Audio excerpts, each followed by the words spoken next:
he had gone to the doctor for regular checkup, and the PSA readings were high, so we wanted to pursue it. My husband went for his yearly checkup, and he felt the doctor's finger was in there too long.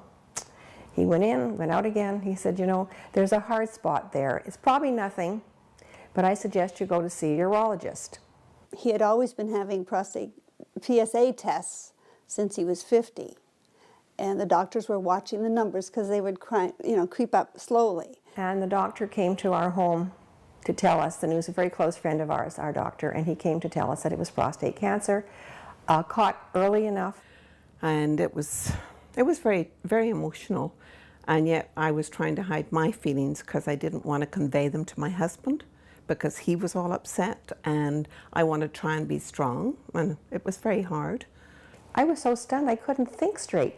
I mean, Jerry having cancer, I mean, he's healthy.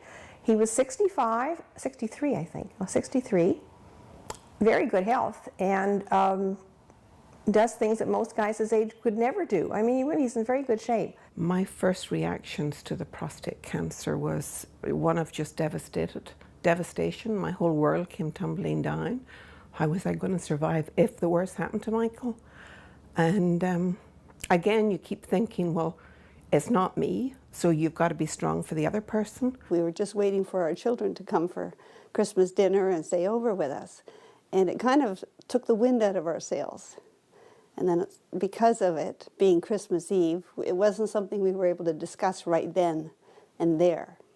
So it was put off for a few days. You sort of take the bite between your teeth and you go with it, because you know he's going through enough and you've got to be strong for him. So he's looking to you to see how you're reacting, and you have to say, well, I don't want to make him feel worse thinking about me. So it actually made me feel, after the initial thoughts of it and analysing what we were going to go through, I must admit it did make me stronger, because I had to be strong for Michael. Well, the hardest experience at the very beginning would be the fact that wondering how far the cancer is and whether or not it's going to be a lasting effect or a serious effect, and to the end of it. But those are things you can't really control. You just have to face them as they come along. Everyone, when they have something bad happen, why me? Like, I've been good all my life. Why did this happen to me? But we got over that fast. We had to look after it. You can't sit and dwell on these feelings, because it takes away everything else. It makes everything negative. And we had to be positive. You go through a lot of emotions. Why me? Why him? Why us? And I thought, well, we're going to handle this and put our heads together, and we're lucky. He survived it, and he's doing very well today. I think you're so caught up with the emotion and with the getting it done and looking after it and getting everything, that you haven't got time to really sit down and say, hey, this could be, you just don't, you just do it. My main fear is the fact that wives never know how long their husbands are going to live. And that is the main thing, I think, the main fear.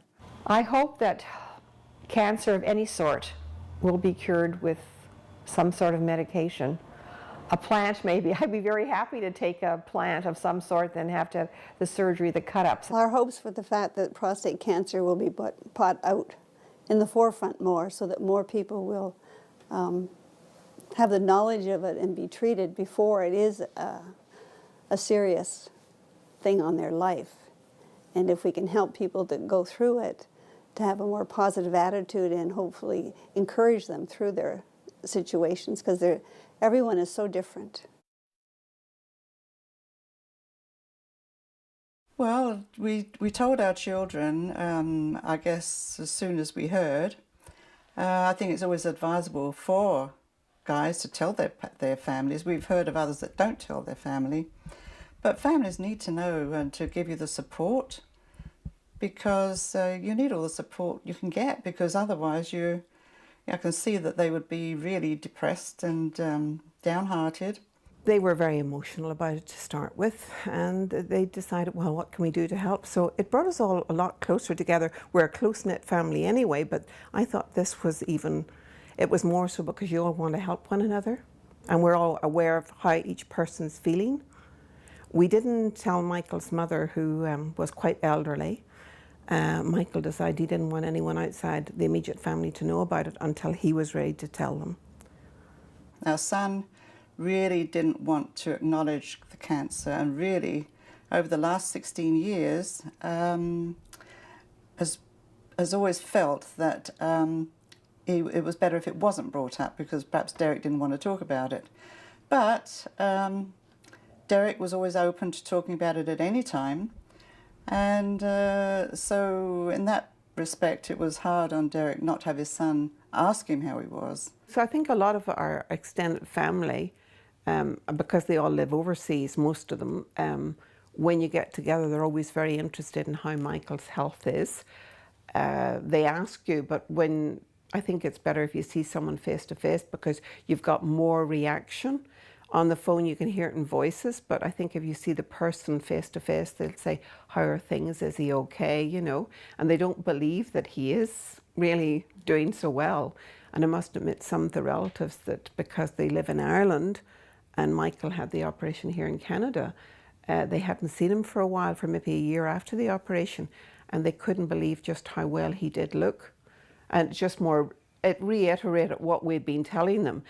But I guess the distance, people think maybe you're skirting around the issue, maybe you're saying he's well and he's not well.